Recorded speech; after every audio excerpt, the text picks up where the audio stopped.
Chers frères et sœurs dans le Christ, je vous salue la paix de Dieu. Je viens pour témoigner des merveilles que le Seigneur fait toujours dans ma vie et dans la vie de toutes ses créatures. J'en suis convaincue parce qu'il aime sa création et il aime chacun d'entre nous comme si chacun était unique au monde. Là, j'en suis convaincue parce qu'il me l'a témoigné de plusieurs façons. Bon, là, spécialement, je viens pour témoigner de quelque chose qui m'a fait remarquer, qu'il a accompli récemment dans ma vie. C'est quelque chose en rapport des trucs qu'on appelle les complexes.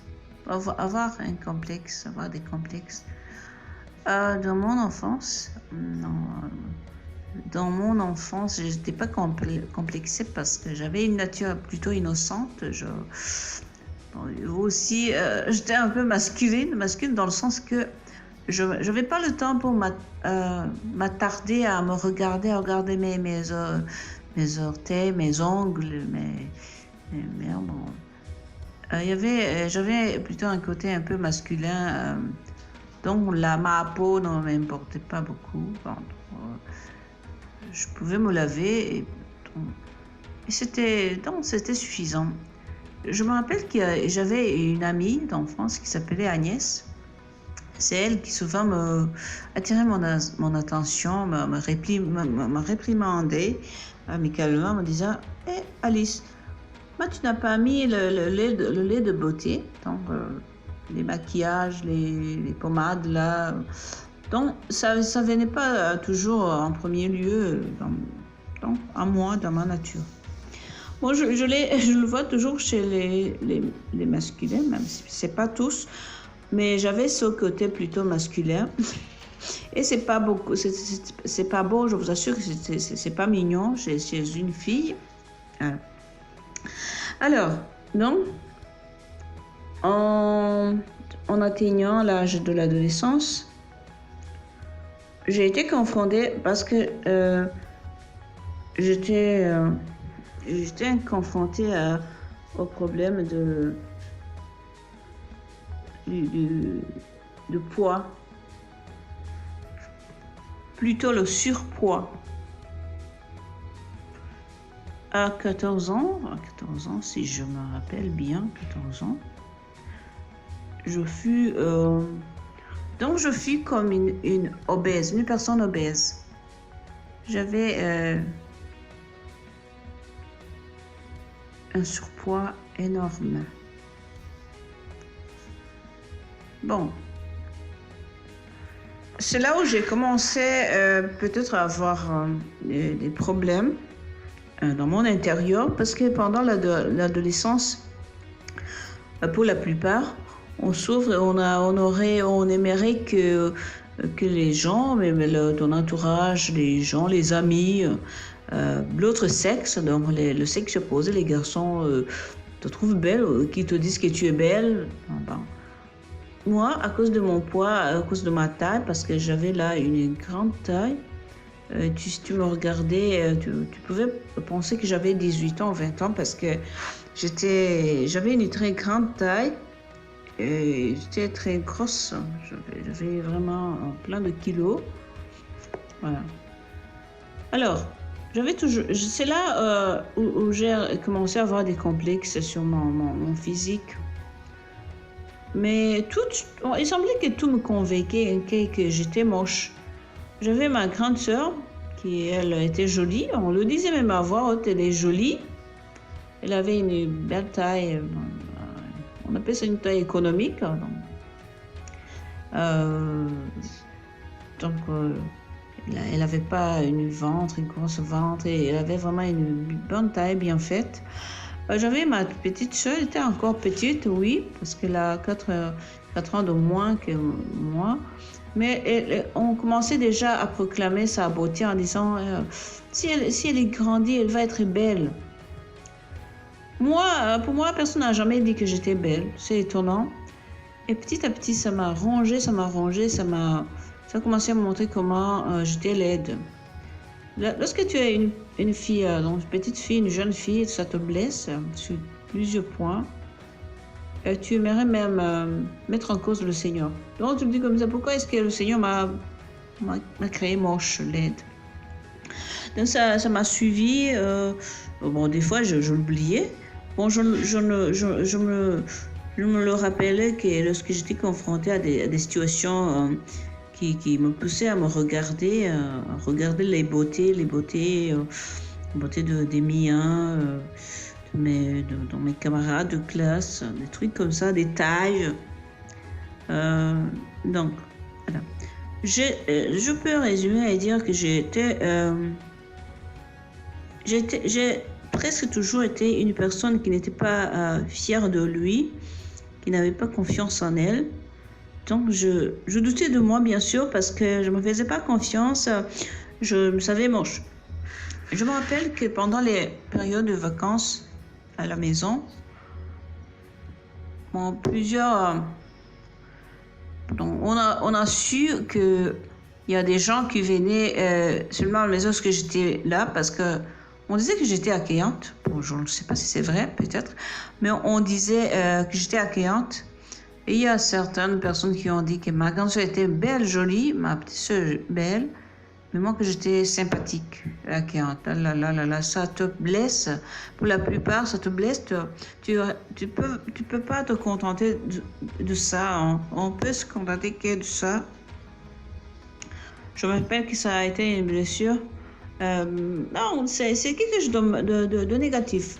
Je crois que le Satan s'y immisce, je ne sais pas, mais en tout cas, ça ne vient pas du Seigneur parce que ça ne donne pas la paix, ça te blesse, c'est une blessure, ça te donne envie de changer. Des fois, j'avais donc, je sentais que si j'avais les moyens, je pouvais me métamorphoser. Alors, vous sentez que j'avais vraiment une blessure, c'est comme une plaie. Donc, je n'étais pas fière de ce que j'étais, de comment j'étais, mon physique, tout de moi. Donc, une action de grâce et un témoignage que je veux donner au Seigneur, c'est quoi? Cela m'a suivi jusqu'à l'âge adulte. Je me suis mariée, j'avais toujours ces complexes et malheureusement quand j'ai mis au monde le deuxième enfant, eh bien mes kilos ont vraiment monté.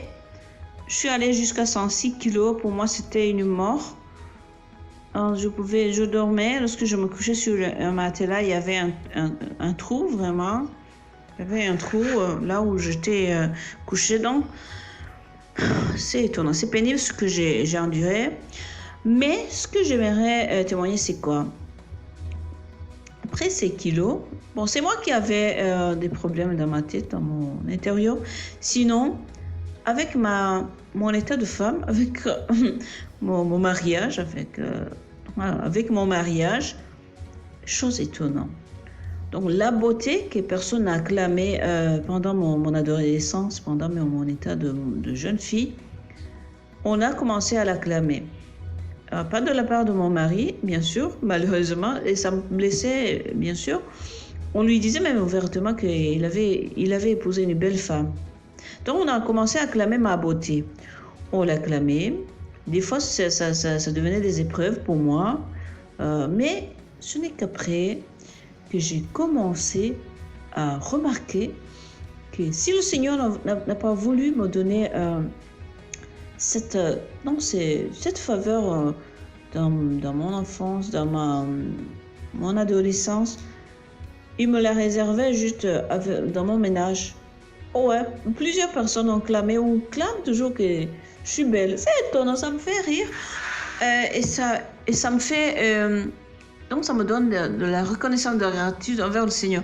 Comment est-ce que je peux ne pas être belle dans mon enfance, dans mon adolescence, et paraître belle? Donc on peut... Mais certaines personnes soulignent même ma beauté. Mais il y a même une de mes enfants, de mes 3 enfants que j'ai, qui lorsqu'elle était petite aimait dire c'est ma fille aînée. et me dire, maman, tu es très belle, tu es très belle. Elle me regardait avec admiration, elle était extasiée, elle me disait que j'étais belle. Donc, je veux dire, donc ça paraît banal. On pourrait dire que c'est une chose banale, mais c'est pas banal. Pour moi, c'est pas du tout banal. Et je suis convaincue que chez le Seigneur, rien n'est banal. Je veux clamer sur les réseaux sociaux. Je vais dire à voix haute, clamer, dire Alléluia, Alléluia, qu'il soit loué, Seigneur soit béni, soit loué, parce que tu as guéri la blessure que j'avais de me savoir moche, laide, donc sans beauté, parce que tout féminin en général aimerait se reconnaître belle. Donc, je veux dire merci au Seigneur parce qu'il a usé de ses façons, de ses projets, mais il m'a guéri, il a guéri mes blessures et mes complexes. Même ce qui reste, il est en train de les guérir, alors que je suis... moi, j'aime dire que ce que tu arrives parviens à la quarantaine, donc là, tu es vieille, tu commences à vieillir. Mais c'est étonnant les choses qu'il fait. Mais là, à cet âge-là, depuis mes... 30 ans, il a commencé à me guérir par la bouche des gens. Il l'a pas fait par mon époux, non. Mais les gens, même ma belle famille, mais les amis, même ceux qui me semblaient ne pas me remarquer avant. Donc ils ont clamé si haut ma beauté que je me suis sentie guérie. Et j'ai regardé le Seigneur, j'ai dit, oh, Seigneur, merci. Alors, c'est vrai que je suis belle, moi aussi. Et Jésus s'est arrangé à sa façon pour guérir mes complexes, plusieurs de mes complexes, pour m'aider à m'accueillir. Parce que j'avais le complexe de mes cheveux, de ma peau, mon teint. Et j'avais souvent envie, j'avais besoin, au fond de moi, j'avais besoin du lait de beauté pour éclaircir mon teint, mon visage, des trucs comme ça, tant de choses qu'on fait pour paraître belle, pour ne pas être naturelle, bien sûr. Je le faisais avec le Seigneur. Je sais qu'il m'accompagnait, il a accepté de faire ce cheminement avec moi, c'est sûr. Il est très bon, notre Jésus. Il est la bonté, c'est dommage qu'on lui réplique la méchanceté, tant de choses horribles qu'on lui fait avec nos péchés, nos manquements, nos manques de propos, nos inconstances.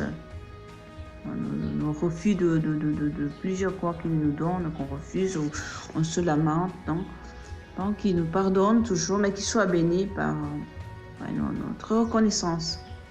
Il est bon, notre Jésus, il est très gentil, il est la bonté même, la gentillesse. Donc, c'est ça. Je veux lui dire merci parce qu'il a guéri, tant de complexes qui m'avaient accompagné, qui m'avaient ruiné pendant toute ma vie. C'est étonnant que personne ne te regarde et dit « Ah, tu es très belle, une très belle femme, une très belle maman. » Oh non, c'est étonnant. Donc, merci à Jésus, merci à Dieu de m'avoir fait comprendre qu'il nous a tous créés à son image, mais aussi nous a tous donné sa beauté. Il m'a fait comprendre que la beauté est relative à ceux qui te regardent. Dans la société, avec les médias, nous tuent et ils tuent quelque chose au fond de nous, quelque chose de simple, d'original. Et on a tendance à s'identifier à des beautés. Une personne est belle et comme ça, une personne est belle et comme ça, une taille est belle et comme ça, alors que c'est pas vrai. Donc c'est la société qui nous tue. On devient victime de ça. Maintenant, je sais ce que c'est. Je sais que le Seigneur, c'est pas le Seigneur à créer. Je sais que le plan original de Dieu était beau, était bon, et qu'il est bon. Et je prie le Seigneur pour qu'il guérisse tant d'autres personnes qui ont eu ses problèmes, ses blessures que moi. Et je sais qu'il va le faire. Il faut s'accrocher à lui faire confiance, se réfugier en lui. Qu'il soit béni. Je vous remercie de me suivre, d'écouter mon témoignage et de vous joindre à moi pour remercier le Seigneur. Qu'il vous bénisse pour moi, toujours et partout. Amen. Soyez bénis.